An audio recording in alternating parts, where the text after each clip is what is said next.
दरअसल क्या है, निशा को लेके काफ़ी प्रोजेक्ट है हमारे। उनमें ये पहला सॉन्ग है, अभी शुरुआत है हमारी। और नेपोटिज्म का टाइम चल रहा है, तो थोड़ा ऐसे टैलेंट को जिनका मतलब सपोर्ट कम होता है उन्हें लेके आगे बढ़ने का है कृषि प्रोडक्शन का। और बस लगा कि हाँ, ये मतलब हमारे गाने के लिए परफेक्ट है, तो हमने लिया, शक्ति को लिया। और दोनों ने अपने काम को बड़ी ईमानदारी से किया, बड़ी बखूबी निभाया। मैं सबसे पहले तो वसीम सर को थैंक यू बोलना चाहूँगी कि इतने अच्छे प्रोजेक्ट के लिए मुझे चुना। एंड मुझे बहुत अच्छा लगा प्रोजेक्ट करके। पहली बार मैंने शक्ति सर के साथ काम किया, तो वो उन्होंने तो काफ़ी काम किया, तो मुझे इतना नहीं लगा था कि मैं कर पाऊँगी। तो उन्होंने बहुत मतलब मिलके काम किया। काफ़ी ऐसी ऐसी जगह हुई कि मुझे नहीं समझ आ रहा था, वो आके बता रहे थे, तो मज़ा आया काम करने में। और थोड़ा डिफरेंट प्रोजेक्ट है। पहले मैंने बहुत सारे सॉन्ग किए हैं, लाइक थोड़ा मतलब इस टाइप का नहीं किया था। डांस भी है इसमें, रोमांस भी है, सैड भी है, तो काफ़ी कुछ सीखने को भी मिला है मुझे। तो बहुत मज़ा आया इस प्रोजेक्ट में। क्या कुछ अच्छा जब तक यहाँ से नहीं आया तब तक खाने कहा? हाँ, तब तक ऐसा हो गया था कि लाइक स्टॉप कर दिया था मैंने काफ़ी चीज़ें। मतलब काफ़ी टाइम बाद मैंने ये सॉन्ग किया है, तो काफ़ी गैप आया, लेकिन काफ़ी अच्छी चीज़ निकली है, तो मुझे बहुत अच्छा लग रहा है। और शायद अच्छी चीज़ के लिए इतने टाइम तक मतलब देख लिया था मैंने। शक्ति शक्ति भी आपके जहन में पहले से ही थी कि शक्ति? नहीं, दरअसल क्या होता है कि मैं बताता हूँ, मेरे एक दोस्त हैं, उन्हें एक फिल्म बनानी थी। और उस टाइम पे वो कहते हैं कि राजेश खन्ना मेरी फिल्म में फिट बैठ रहे हैं। अब राजेश खन्ना कहाँ से लाऊं, उन्होंने फिल्म ही नहीं बनाई आज तक। तो दरअसल क्या है कि जब हमने सॉन्ग सुना, और ये भानु है, बहुत अच्छा मतलब लिखा सॉन्ग इन्होंने, म्यूज़िक इनका है, और इनाउज है मेरे, और निशा को भी इनाउज किया मैंने। तो यही था दिमाग में कि जब सॉन्ग सुना कि कौन इसमें बेहतर रोल प्ले कर सकता है, फिर निशा आई दिमाग में। फिर काफ़ी सारे ऑप्शंस के बाद शक्ति को लिया, शक्ति को पसंद आया। और आज ये सॉन्ग जिस स्पीड से एक दिन के अंदर 4-5 घंटों के अंदर 1.5 मिलियन क्रॉस किया, उस हिसाब से मुझे लगता है कि स्टार्ट तो ये है कि दरअसल क्या, मेरा भी प्रोडक्शन हाउस अभी, मेरा एक तो सोनू सूद जी के साथ में एक शो था, रियलिटी शो MTV के लिए। उसके बाद ये सॉन्ग किया, तो मैं एक म्यूज़िक लेवल जो है ना, म्यूज़िक लेवल लॉन्च कर रहा हूँ। तो उसमें यही कि मैं अगर नया लॉन्च कर रहा हूँ, तो उन लोगों को जिनको की सपोर्ट थोड़ी कम है, उन्हें आगे लेके आऊँ। तो स्टार्ट में इसी सॉन्ग के लिए, जहाँ तक मुझे लगता है कि कई ऐसे आर्टिस्ट थे जिन्होंने मना कर दिया था नहीं करना, फिर इन्हें पसंद आया, इन्होंने किया। शायद वो आज अफसोस कर रहे होंगे कि हम इस सॉन्ग का हिस्सा होते। ये भी एक रीज़न हम है। लिखा वाकई में बहुत अच्छा है, मशक्कत जैसे लफ्जों का इस्तेमाल किया। जी जी, वही मैं कह रहा हूँ कि एक भानु लुक ये जी जी एक एक संगत की बात होती है। सर खुद भी बहुत अच्छा लिखते हैं। तो मैं ना हमेशा से ये सोचा है कि आजकल के लिरिक्स आप लोग देख ही रहे हैं कि कहाँ जा रहा है इस तरह शब्दों का और म्यूज़िक का। तो मेरा थॉट यही रहता है कि कुछ नए वर्ड यूज़, जैसे मशक्क़त आपने बोला, या आमादा भी नया वर्ड है। तो मैं चाहता हूँ कि कुछ नए शब्दों का इस्तेमाल हो कि लोग सुने तो फिर उनको देखना पड़े कि यार इस शब्द का मतलब क्या है, तो फिर वो जाएँ तो सर्च करें। कुछ ऐसे नए वर्ड हों और थॉट बिल्कुल नए हों। ये मैं चाहता हूँ कि कॉपी ना लगे। और आप लोगों ने माशाल्लाह सुना भी होगा, तो मुझे उम्मीद है कि सबको, क्योंकि कमेंट्स तो अच्छे आ रहे हैं और पसंद आ रहा है सबको, तो अच्छा लग रहा है। बाकी ये संगति का असर है, बॉस खुद अच्छा लिखता है। हमारे गुरु भानु जी को, ये भानु पंडित हम भानु मुल्ला जी कहते हैं, क्योंकि उर्दू के इतने अच्छे मतलब स्पीचलेस है जितना अच्छा लिखते हैं भानु। रजत, आप क्या कहना चाहेंगे? और कहीं मैंने जब गाना सुना, मुझे कहीं इमरान हाशमी का तू ही मेरा मेरा, मैंने पहले ही बोला था ये। नहीं, ऐसा नहीं था। जब गाना पहली बार आया उसमें कुछ शब्द ऐसे थे, रूह, आईना, मशक्कत। तो जो गाना था दिल पे लग गया, तो दिल गाने से लगा लिया। फिर एक कंसेप्ट ऑटोमेटिकली एक इमोशनली बन के बाहर आया कि हम ऐसा प्ले करते हैं। थोड़ा यूनिक भी था जब हम आईना तोड़ते हैं और उसके पीछे पिक है एकदम से दिखती है। वो एक पूरा कंसेप्ट गाने के इर्द गिर्द था। तो यही था कि जो शब्द लिखे गए हैं उनके साथ जस्टिफिकेशन हो, तो उसको मद्देनजर रख के हमने इस कंसेप्ट को लिखा और उसको डायरेक्ट किया। यही हमारा विजन था गाने का। निशा, क्या आपने इतनी उम्मीद की थी कि इतना लोग सराहेंगे, इतना प्यार देंगे जैसे अभी? नहीं, मैंने ऐसा, एक्चुअली सबसे बड़ी बात है कि आज मेरे मॉम डैड मेरे साथ है। अभी लॉन्च पे आया है, तो सबसे ज़्यादा खुश तो मैं इसलिए ही हूँ। एंड मैंने सोचा भी नहीं था कि इतनी बड़ी लॉन्चिंग होगी इस सॉन्ग की, और इतना अच्छा चलेगा, तो बहुत अच्छा लग रहा है। मॉर्निंग से यही देख रही हूँ, बहुत खुशी हुई कि 1.5 मिलियन हो चुका है अभी तक, और काफ़ी अच्छा फील हो रहा है। बस सर को थैंक यू बोलना चाहूँगी। क्या मानती हैं, क्या गति मानती है जिन लोगों ने इनकार कर दिया? वो पछता हाँ, रहे हैं? इनकार बहुत लोगों ने किया था। यहाँ तक कि ऐसा हुआ था, मेरे को सिलेक्ट कर लिया जो सेकंड हेलो। मतलब शक्ति सर के बाद में हुआ था, तो काफ़ी लोगों ने बोला कि नहीं, निशा के साथ नहीं करना है काम। कम से कम 4-5 लोगों ने, ऐसे हुआ था। तो जब एकदम से शक्ति सर का हुआ, तो मुझे लगा कि हाँ, मुझे करना चाहिए। मुझे ऐसा लगा कि जब नहीं करना चाहते तो मैं क्यों करूँ, ऐसा भी हुआ था। तो शक्ति सर के साथ तो अलग ही खुशी थी करने की। फिर उसके बाद मैंने और क्या हो रहा है प्रोफेशनल फ्रंट पे और क्या क्या चीज़ें जिसमें आप काम कर रहे हैं? काम कर रही है। एक अभी तो सॉन्ग ही है, 2-3 सॉन्ग रेगुलर आने वाले हैं इसी चैनल पे, और हरियाणवी भी है थोड़ा, और मूवी है थोड़ी टाइम बाद है वो। Thank you so much. Rajat, क्या कहना चाहेंगे जर्नलिस्ट से हाँ जी। डायरेक्शन में आना क्या रखा है जर्नलिस्ट। प्रोजेक्ट आपके क्या कहना चाहेंगे? मैंने स्कूल टाइम में ये बनाया था कि मेरे को इंडस्ट्री में आना, मेरे टीचर्स ही फोर्स करते थे स्टडी नहीं, इसी में जाओ। आने का रास्ता नहीं था मेरे पास, तो मैंने मुंबई आया तो एक यही रास्ता दिखा था मुझे। आप लोगों भाइयों लोगों की बहुत सपोर्ट रही थी, आता नहीं था जर्नलिज्म, आप लोगों ने सिखाया किया, वहाँ तक पहुँचाया। फिर डायरेक्शन का एक एम मिला कि हाँ यार मेरे को डायरेक्टर ही बनना है, इसके बारे में जाना, रिसर्च किया। फिर मैंने स्टडी शुरू की उस चीज़ की, हर जगह जा जाके काम किया, मेहनत की, तो प्रोजेक्ट मिलने शुरू हो गए धीरे धीरे धीरे धीरे। तो आज लास्ट हमने MTV का भी शो किया था, वो भी मैंने ही डायरेक्ट किया था, सेम प्रोडक्शन हाउस से। तो अब सॉन्ग है, आगे कुछ मूवीज़ भी हैं और सॉन्ग्स भी हैं जो हम ऐसे ही डायरेक्ट करते रहेंगे। हर किसी का सपना होता है मुंबई में, आपका क्या सपना है, कहाँ तक जाना है? सर सपना डिस्कस सपना ये टफ क्वेश्चन हो गया मेरे लिए थोड़ा सा। सपना देखते तो सपना देख तो लेते हैं, पूरा करना बहुत टफ होता है, क्योंकि मुंबई नगरी हम सोचते हैं कि आर्टिस्ट बन जाएंगे, डायरेक्टर बन जाएंगे, बट उस प्रोफेशनलिज्म से अपनाना बहुत ही टफ है। लोग यहाँ पे बहुत मिसगाइड हो जाते हैं, कुछ सोचते हैं एक छोटा सा प्रोजेक्ट करने के बाद अपने आप को हाइप पे ले जाते हैं। आज की डेट में मुझसे कोई पूछता है कि नाम नहीं है आपका या कुछ नहीं है, तो मुझे उससे फ़र्क नहीं पड़ता। मुझे इतना पता है मैं जो बना रहा हूँ या कर रहा हूँ वो लोगों के दिल तक जाएगा, लोगों के एहसास को छुएगा। तो एक पिच होगा वो गाना, वो चीज़ पिच होगी, चाहे वो मेरा शो था, चाहे सॉन्ग है या आने वाले प्रोजेक्ट्स हैं और भी मैं काम कर रहा हूँ। तो मेरा यही रहेगा कि वो लोगों से कनेक्टिविटी बना के रखे, लोगों तक वो प्रेजेंटेबल हो, लोगों के दिल को छुए, मेरा यही एम है।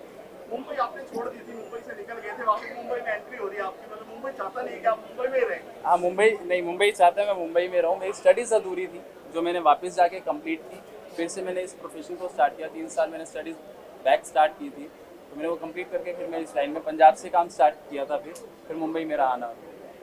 ये छोटी सी जर्नी है। और एक चीज़ मैं स्पेशली कहना चाहूँगा, सबसे पहले मैं आप लोगों का आभारी हूँ जो आप यहाँ पे आए हैं हमें कवरिंग के लिए, और दूसरा वसीम सर का जिन्होंने ये क्रिएट किया, वो हमारी बैकबोन है। वो ना होते तो ये हाउस ना होता। मुझे डायरेक्टर बनाने वाले जिन्होंने डेब्यू करवाया वो हमारे अनिल सर हैं और रवि सर हैं। ये 3 लोग बॉस नहीं है, भाई हैं। इन्होंने हमेशा भाई की तरह रखा है मुझे छोटे। मैं कुछ भी करता हूँ, कुछ भी सपोर्ट रहती है मुझे फुल अथॉरिटी रहती है कि हाँ ये कंसेप्ट है, ये बजट है, ये तू जाए इसको करके आ। और लास्ट मेरी जितनी भी टीम है, मेरे VFX आर्टिस्ट हैं सिराज भाई, मेरे एडिटर हैं जयंत भाई, मेरे DOP हैं जिगर भाई, पूरा टीम का इतना सपोर्ट रहा उस दिन। शूट एक्सटेंड होता गया पर टीम खड़ी रही। एक जंग थी, वो जीतनी थी, वो हमने जीती, क्योंकि VFX पार्ट जो होता है बहुत टफ होता है, वो हमारी इमेजिनरी होती है कि हमने ऐसे उसको शूट करना है। तो शूट करने के बाद हमें उसको लोगों तक वैसा पहुंचाना है जो हमने कंसेप्ट शूट करने में क्या लगा शक्ति भाई बस बढ़िया आपके सारा क्या चल नहीं नहीं यहाँ पे आइए, एक साथ पिक्चर लेना है। यहाँ पे निशा के बाजू में आइए। बन चुकी है वो। हम दोनों यहाँ अपना बन चुके हैं।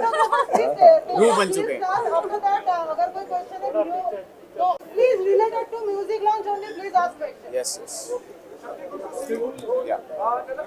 The first reaction actually when I heard the song, मुझे उसमें बहुत रूह नज़र आई और सुनने के बाद गूज़बम्स आए। तो मुझे लगा मुझे गाना करना चाहिए। And I met the makers and I realise कि मैं इनको पहले भी मिल चुका हूँ, करीबन 10-15 साल पहले जब मैं बहुत ही छोटा था, और तब हमने कुछ काम करने की शुरुआत की थी पर हमने कंप्लीट नहीं कर पाए थे। सो इस बार पूरी कसर हमने कंप्लीट कर ली और हमने म्यूजिक एल्बम बनाई है। वो पछता रहे हैं जिन्होंने ये छोड़ दिया। What's your view on that? I think ये नसीब की बात होती है। जो मेरे नसीब में था तो मुझे मिला, अगर किसी और को मिलता उसका नसीब होता। So I think it's all destiny and किसी को नहीं मिला, हो सकता है उसका लॉस है, हो सकता है उसका गेन भी हो, बट मुझे मिला। I am very happy about that. Also remind me of Imran Hashmi song, तू ही मेरा, the way it is sung. What's your view? मैं गानों के मामले में बहुत ही लेमैन हूँ, मुझे इतनी ज़्यादा समझ नहीं है, लेकिन हाँ जो एक बार सुनने पर आपको अच्छा लगता है, दोबारा सुनने का मन करता है, वो मेरे हिसाब से अच्छा गाना है। तो मैंने जब पहली बार उसे सुना तब मुझे ऐसा लगा कि हाँ दोबारा मैं सुनना चाहूँगा। So I heard the song for the second time, I liked it, third time I started humming it. So yeah I been listening to the song on loop continuously. So I think everybody should like this song now. As a time management, when we are talking to Nisha, she was addressing you by saying, Shakti sir, do you think the sense of responsibility goes up? I think दरअसल 50 पार कर गए हो तो sir बोलना तो बनता है ना। वो दिखते नहीं है। हमने कहा था 15 साल पहले हम जब जवान थे तब मिले थे, अब बुढ़ापे में मिले हैं। अभी मेरा बुढ़ापा नहीं आया थैंकफुली। नहीं, दरअसल हमने जब ये सॉन्ग किया, दरअसल हमने 8 बजे से मॉर्निंग में शुरू किया और अगले दिन 8 बज गए थे। Right. डबल शिफ्ट हुई, 24 घंटा। और मतलब इतना थक चुके थे, मगर इन लोगों की डेडिकेशन देख के, इन लोगों की मेहनत देख के, मतलब ये लोग नहीं थके अपने काम में करते हुए, हम लोग थक गए थे कि चलो अब बस रहने देते हैं। वो मेहनत आपको दिख रही है वीडियो में। अच्छा, टाइम मैनेजमेंट कितना जरूरी है लाइफ में आप लोगों को, क्या लगता है? Time management of course it's very necessary, क्योंकि हमारी लाइफ में हमें हर चीज़ का ध्यान रखना पड़ता है, अपनी सेहत का भी ध्यान रखना पड़ता है। नहीं तो जैसे मेरी उम्र में आएंगे तो अंकल दिखना शुरू हो जाएंगे, लेकिन you have to maintain yourself, you have to eat right, at the same time you know you have to be active on various platforms like Nisha is. She's super active on Instagram and all other platforms. और so हाँ, इन सब चीज़ों से time management करना पड़ता है, साथ में फैमिली को भी ध्यान देना पड़ता है। सो आई थिंक ये हर कोई बंदा अपनी फील्ड में कर ही लेता है, काम भी करता है और अपने जो पर्सनल लाइफ को भी मेंटेन करता है। सो या it's a part of life. अच्छा, हम काफी टाइम से वेट कर रहे थे, तो मतलब आप कहाँ कहीं बिजी थे? मैं कहीं पे बिजी नहीं हूँ, मैं बस अच्छा काम ढूंढने की तलाश में हूँ। काम तो बहुत है, ऐसी बात नहीं कि काम नहीं है, लेकिन काम कुछ पसंद भी आना चाहिए, कुछ मन को भाना चाहिए, मन चाहा काम होना चाहिए। So that's what I am searching for. As soon as I get it I will definitely do it. Till then I don't mind sitting at home. आज मैं कमेंट्स देख रहा था सॉन्ग पे, शक्ति को लेके, बोले कि हमें स्टार चाहिए, स्टार बनते हुए देखना चाहते हैं शक्ति को लेके, इनके टैलेंट को लेके, हालांकि बड़ी स्क्रीन पे देखना चाहते हैं। मुझे काफ़ी अच्छा लगा शक्ति को लेके जितने पॉजिटिव कमेंट्स थे, क्योंकि इन्होंने पहले सीरियल किया इनका। दरअसल मैं बताऊं, मैंने इन्हें लेने की एक वजह, आप पूछ रहे थे अभी कि शक्ति को लेने की खास वजह क्या है। अब से 3-4 साल पहले होगा ना आपका जो सीरियल हुआ। राइट। मेरी पूरी फैमिली जो है ना, मेरा परिवार, वो जब इनका सीरियल आता था तो वो टीवी लगा के खाना छोड़ दे पहले वो देखेंगे। तो वो थोड़ी सी परिवार की भी डिमांड थी कि शक्ति को लो। मतलब काफ़ी अच्छा है, और जो मेहनत और जो डेडिकेशन, और सॉन्ग में भी आप देखेंगे जो एक्सप्रेशन दिए, मुझे लगता है कि अगर शक्ति के अलावा कोई और होता तो इतना अच्छा प्ले नहीं कर पाता। Thank you so much everyone. Thank you.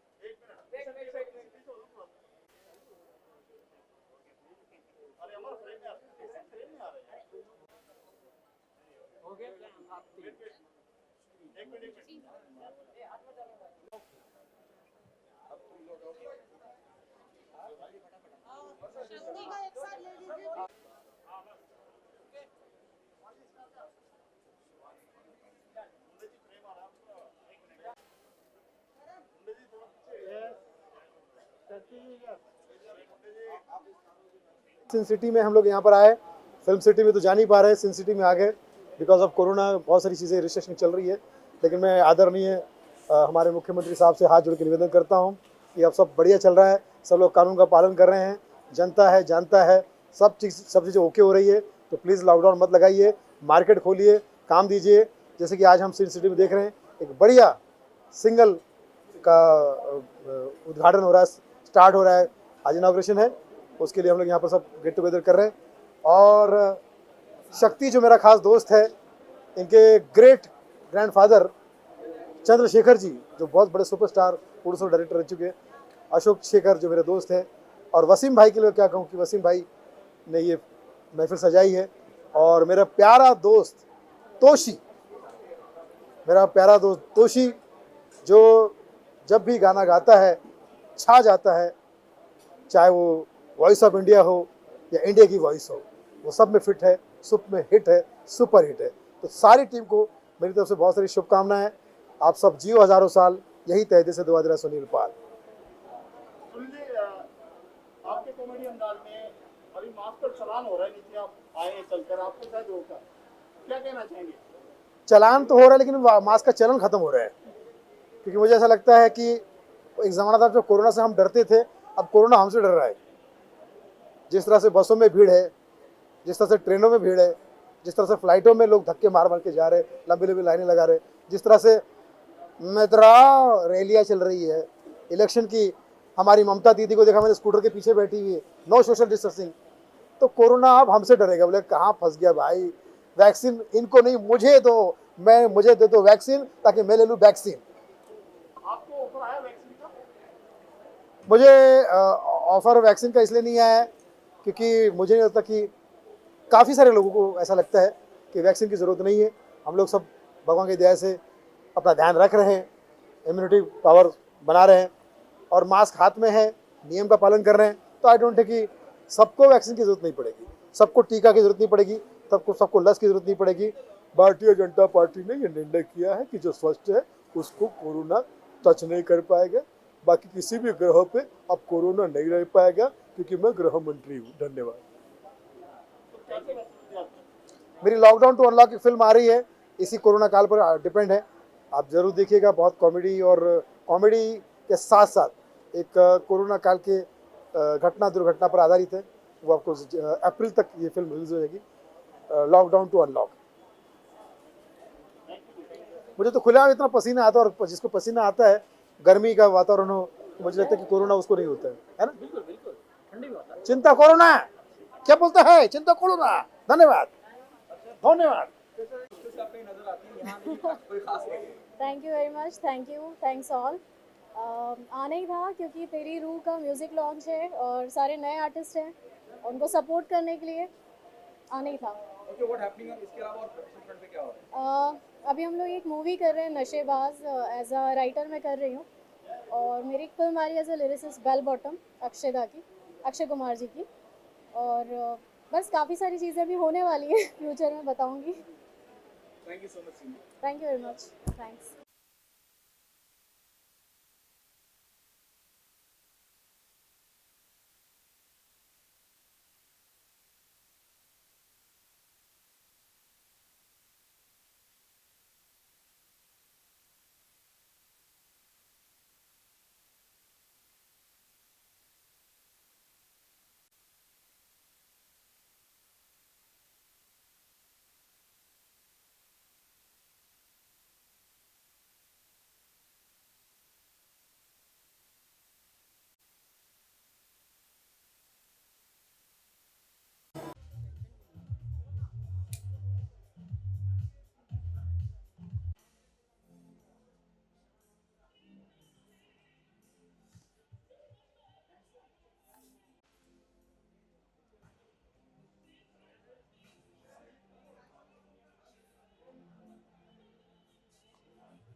Thank you very much.